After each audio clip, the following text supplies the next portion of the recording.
Sabi po ni Malotikia, dating spokesman ni Cory Aquino, na ngayon political strategist ng mga DDS. Si Sara daw po, mga kababayan, lalong nagiging popular dahil sa mga pag-atake sa kanya. Maniwala man sa iyo, Malotikia. But anyway, ibigay ko muna sa inyo, mga kababayan, yung kanyang sinasabi. Ayan. Sabi dito sa post, mga kababayan, ng mga DDS propagandist, official, Bato Solid supporters. Naniniwala ang political strategist na si Professor Malo Tiquia na nagiging popular lalo si Vice President Sara Duterte dahil sa mga pag-ataking natatanggap nito. Ayon kay Tiquia, nagiging kabaliktaran umano ang kagustuhan ng mga kritiko ng Vice Presidente na mapabagsak ito. Yung ibang analis na nagsasabi na wala na, nangina na ang mga Duterte, yun ay propaganda, wika ni Tiquia. Sa kabila ng pagiging popular ni Duterte, naniniwala si Tiquia na hindi titigil ang mga kalaban nito sa politika na siraan pa ang Vice Presidente upang mapigilan ang pagtakbo nito sa 2028. Unang-una, wala man pong pumipigil sa kanyang tumakbo. Tumakbo siya kung gusto niyang tumakbo. Noon pa siya Sara Ran, hindi man tumakbo sa pagka-presidente. Di ba po, mga kababayan? Ang sabi ang nag-organize ng Ran Sararan, si Ramil Madriaga, yung nag-affidavit, mga kababayan, na nakakulong ngayon, na dinisown, mga kababayan, ni Sara Duterte. Hindi ko man niya siya kilala. Yun daw yung organizer ng Ran Sararan. Wala man pong pumipigil sa kanyang tumakbo. Tumakbo siya kung gusto niyang tumakbo. Noon pa siya pinapatakbo na pangulo ng mga supporters niya, hindi man kumandidatong presidente kasi hindi siya naniniwala na mananalo. Kasi kung naniwala siyang mananalo, di nagpresidente na sana siya, hindi siya nag-vice presidente. Presidente yung tatay niya. Presidente yung tatay niya, may impluensya. Hindi pa siya tumakbo. So anong ibig sabihin? Hindi siya naniniwala na mananalo siya. Kaya nag-slide siya sa pagiging vice-presidente na lang. Huwag kami ang bulahin ninyo. Yan ang katotohanan po. Ay sa mga crowd po sa kampanya, I must know, mga kababayan. Kasi nga po, kasama ako doon sa kampanya dito sa amin. Yung crowd na mga sumasalubong kay Sara Duterte, pag nag-iisa siya, kukunti lang. Dumarami lang po ang pumapalakpak kay Sara Duterte pag unity team. Kahit yung mga naka-green po, tingnan ninyo yung mga file videos, mga kababayan, during the unity team rallies. Kukunti man lang po yung mga naka-green. Ang marami, mga nakapula. Yan ang totoo niyan, mga kababayan. Kaya hindi totoo na lalong nagiging popular. Kahit ipakita ko sa inyo yung mga videos, mga kababayan, file videos. Yan po, proclamation rally. Alin ang mas marami? Tingnan ninyo yung mga naka-green. Kukunti lang. Ang marami po red. Tingnan ninyo ang crowd. Dito, dalawa lang yung green. Huwag kami malutikiya. Nakisakay lang sa popularity ng Marcos yung mga Duterte. Kasi po, kahit yung tatay, si Digong, nanalo dahil sa Marcos. Sinuport, mga kababayan, ng mga Marcos loyalists kasi kinampanya ni Amy Marcos. Ganon din sa 2022 presidential election. Itatay na presidente, hindi tumakbo sa pagkapangulo si Sara kasi hindi niya kayang manalo. Kung maglalaban sila, parehas presidente ni President Bongbong Marcos. Yan ang katotohanan yan. Tama yung analysis natin, mga kababayan, na yung 32 million na boto ni Sara, 31 million mga Marcos loyalists, mga Marcos supporters po. Kaya nga, tingnan ninyo, sa destabilization nila, walang support mula sa mga mamamayang Filipino. Hindi makaipon ang maraming crowd para patalsikin yun ating Pangulo. Kasi yung crowd ni Sara, Marcos supporters, o konti lang yung DDS.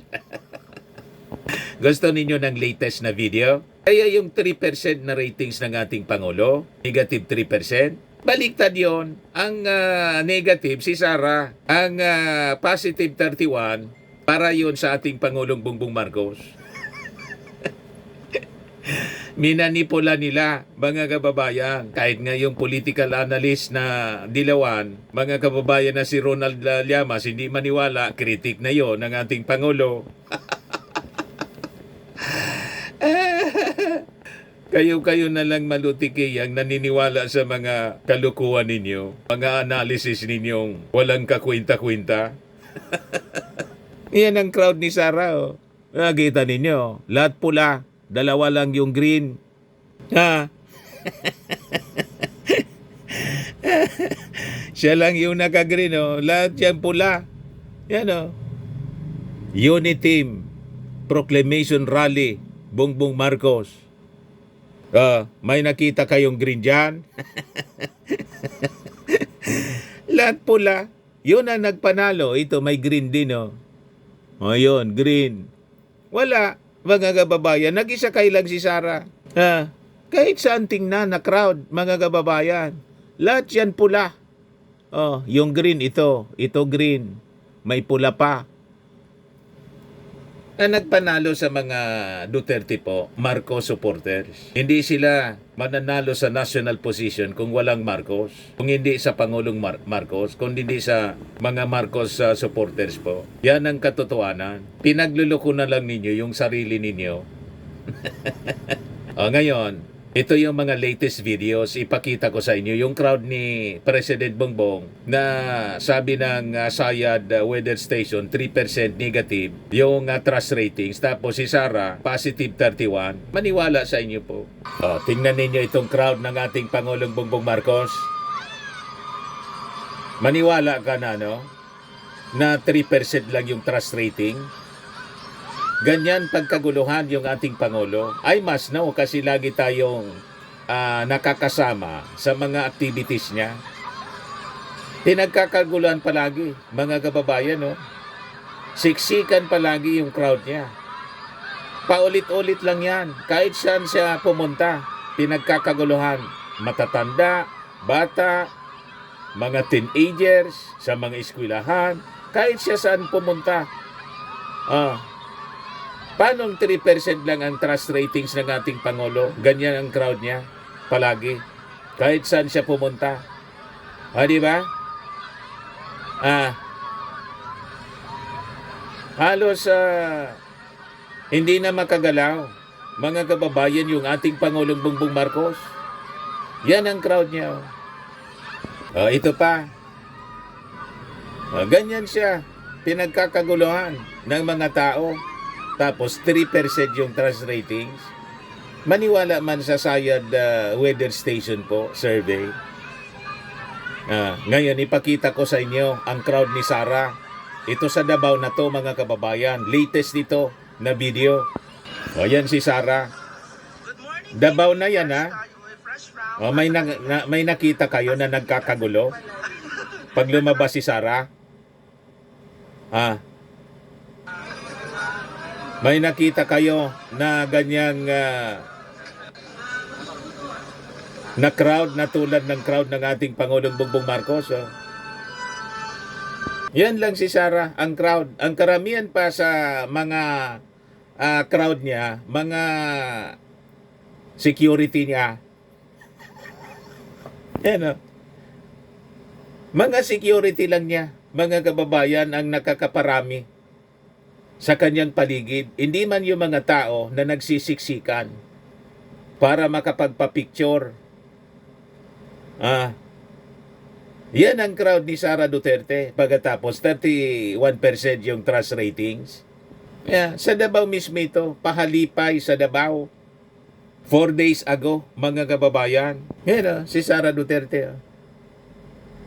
May nakikita kayong crowd nakikipagsiksikan para makipagkamay sa kanya? Wala. Ang nakapaligid sa kanya, gwardiya niya.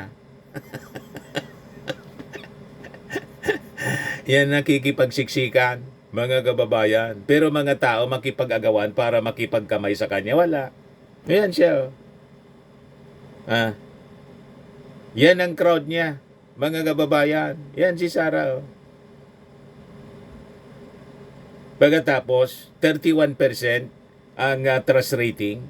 May mga sayad lang, mga kababayan, ang maniniwala na si Sara Duterte, napaka-popular.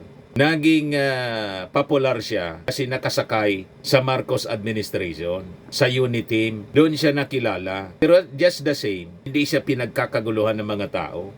Tulad ng crowd ng ating Pangulong Bongbong Marcos mula pa sa kampanya hanggang ngayon, kahit siya saan siya pumunta, mga kababayan, kahit nga sa Palasyo Malacanang, hindi kami makalapit talaga na dikit na dikit kasi talagang nakikipagbalyahan yung mga tao makapagpa-picture lang sa ating Pangulong Bongbong Marcos. Ganon kapopular ng ating Pangulo pagkatapos kamahal ng mga tao, pagkatapos negative 3%.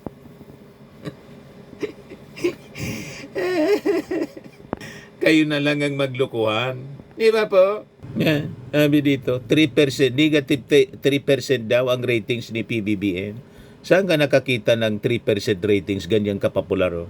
Pinag-aagawan ng mga tao, nakikipagsiksikan, makapagpa-picture lang sa ating Pangulo. Hindi na halos makita. You see? O yan ito pala yung ating Pangulo. Yan Grabe po. Laging pinagkakaguluhan siya ng mga tao. Kahit saan siya pumunta, mga kababayan. Yan naghihiyawan sila.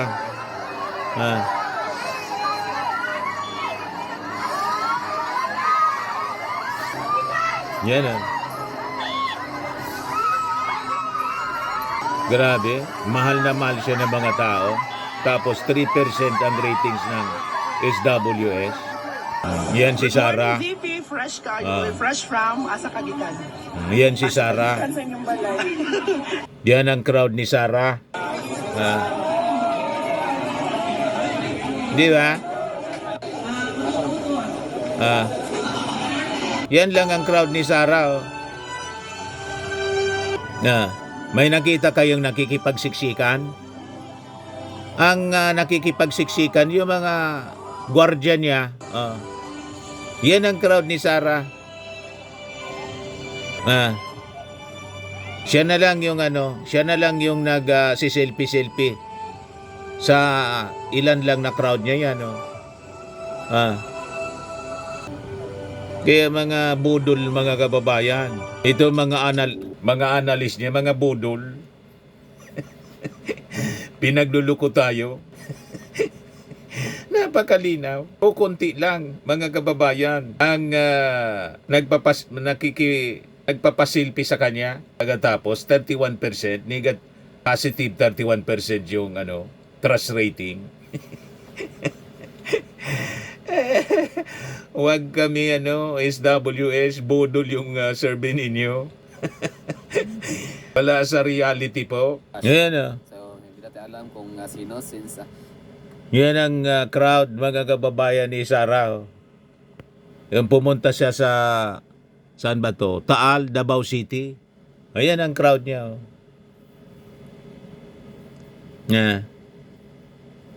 Kita ninyo?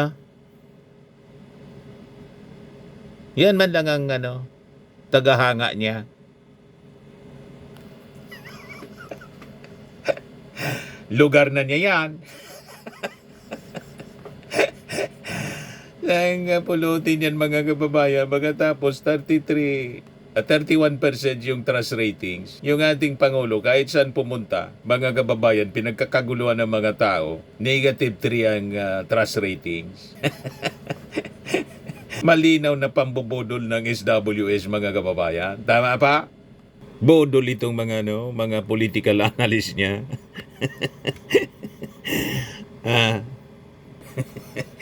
Grabe ka niya, Mr. Maravillas. Nakita naman ninyo po yung crowd, kung sino pinagkakaguluhan ng mga tao. Pagkatapos, negative 3% yung trust ratings. Isaksak ninyo sa baga ninyo yung survey ninyo na malinaw na panluloko sa mga mamamayang Filipino. Tama pa?